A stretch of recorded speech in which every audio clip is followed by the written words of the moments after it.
En 2019, una compañía de alquiler de oficinas estaba valorada en $47,000 millones, más que Ford, más que Delta Airlines. Su misión no era alquilar escritorios, era elevar la conciencia del mundo. Su carismático líder, Adam Neumann, no era un CEO, era un profeta, y sus empleados no eran trabajadores, eran una tribu. Menos de 40 días después, la compañía estaba al borde de la quiebra, su valoración se había evaporado, y su profeta era un paria multimillonario. Esta no es la historia de un fracaso empresarial, es la crónica de cómo una de las ideas más simples del mundo, alquilar un espacio y subarrendarlo más caro, se disfrazó de revolución tecnológica, se convirtió en una secta y protagonizó la hoguera de dinero más espectacular y descarada de la historia moderna. Este expediente es la anatomía de un fraude llamado WeWork. El mundo antes de WeWork era gris. Las oficinas eran cubículos, espacios impersonales diseñados para la eficiencia, no para la comunidad. Adam Neumann y Miguel McKelvey vieron una oportunidad en esa desolación. Su visión era simple pero poderosa: crear espacios de trabajo donde la gente quisiera estar. Oficinas con café gratis, cerveza de barril y un sentido de comunidad. Nació el coworking, y WeWork lo ejecutó a la perfección. Sus espacios eran hermosos, vibrantes. Atrajeron a freelancers, a startups, a toda una generación de trabajadores que anhelaban conexión en la era digital. El modelo de negocio era antiguo como el tiempo. Firmaban contratos de alquiler a largo plazo con los dueños de los edificios y luego subarrendaban esos mismos espacios a corto plazo escritorio por escritorio, con un enorme margen de beneficio. Era un negocio inmobiliario. Un negocio sólido pero aburrido. Y aquí es donde la realidad y la ficción empiezan a divorciarse. Porque Adam Neumann no quería dirigir un negocio inmobiliario, quería dirigir el futuro. Comenzó a vender una historia de que WeWork no era una empresa de oficinas, sino una compañía de tecnología, una plataforma, una red social física, una marca de estilo de vida. Cambió la misión de alquilar escritorios a crear un mundo donde la gente trabaje para hacer una vida, no solo para ganársela. Y los inversores se lo creyeron. El punto de inflexión llegó en 2017. Masayoshi Son, el legendario y excéntrico fundador de SoftBank, visitó la sede de WeWork. Neumann le dio un tour de 12 minutos. Al final de ese tour, en el asiento trasero de su coche, Masayoshi Son dibujó un acuerdo en un iPad. Le daría a Adam Neumann $4.4 mil millones. Fue el cheque en blanco más grande de la historia de las startups, y fue el galón de gasolina arrojado sobre una hoguera que ya estaba fuera de control. Aquí es donde el expediente se vuelve una lección sobre el poder del storytelling. Adam Neumann no vendió un plan de negocio, vendió una narrativa mesiánica. Se presentaba a sí mismo no como un empresario, sino como un visionario destinado a cambiar el mundo. Y Masayoshi Son, un hombre que buscaba al próximo Jack Ma, vio en Neumann al profeta que estaba buscando. La inversión de SoftBank no se basó en las finanzas de WeWork, que eran terribles. Se basó en la fe en la historia de un solo hombre.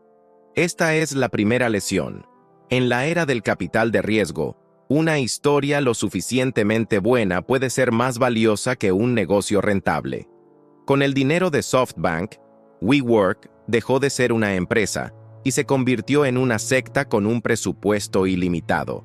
La cultura interna era una mezcla de festival de música y culto a la personalidad.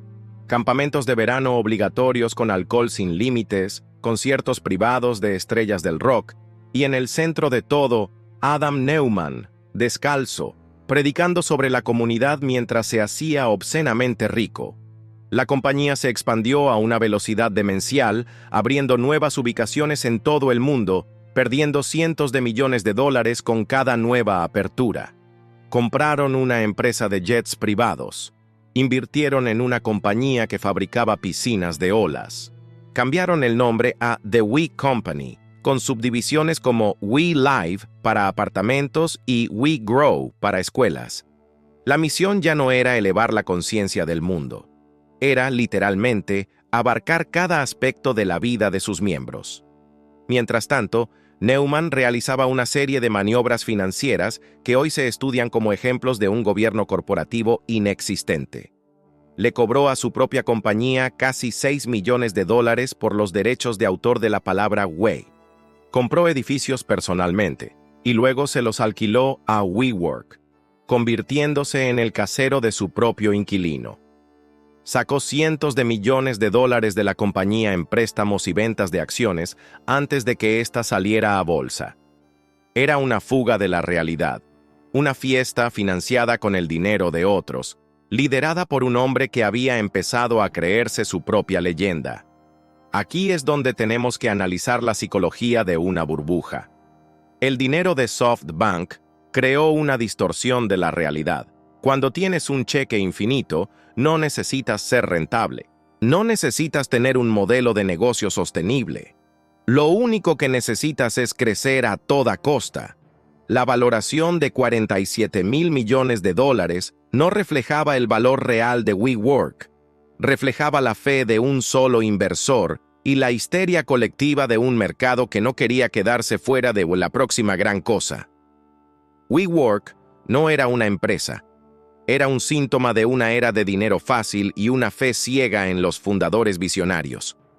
Y entonces, en agosto de 2019, llegó el momento de la verdad. WeWork presentó su S-1, el documento obligatorio para salir a bolsa. Por primera vez, el mundo pudo ver las finanzas reales detrás de la leyenda. Y lo que vieron fue un horror. El documento era un caos. Revelaba pérdidas astronómicas. Por cada dólar que ingresaban, gastaban 2. Revelaba los conflictos de interés de Adam Neumann. Revelaba que, debajo de toda la retórica sobre elevar la conciencia, había un simple y muy mal gestionado negocio de alquiler de oficinas. La reacción de Wall Street fue brutal y unánime. Se rieron. La valoración de $47,000 millones se convirtió en un chiste. La IPO fue cancelada. La fiesta había terminado.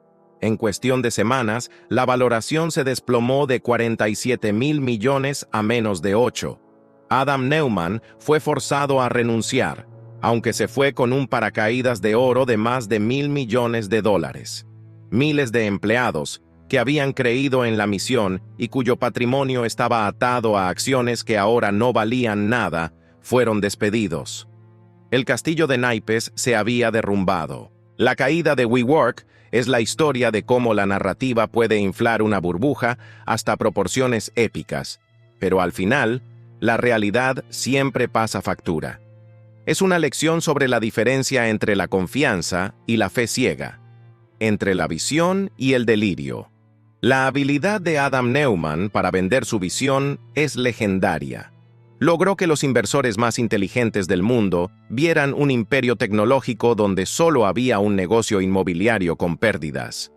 Esa capacidad de conectar y persuadir es el núcleo de las neuroventas. Se trata de entender la psicología de tu interlocutor para presentar tu idea como la solución inevitable a sus problemas.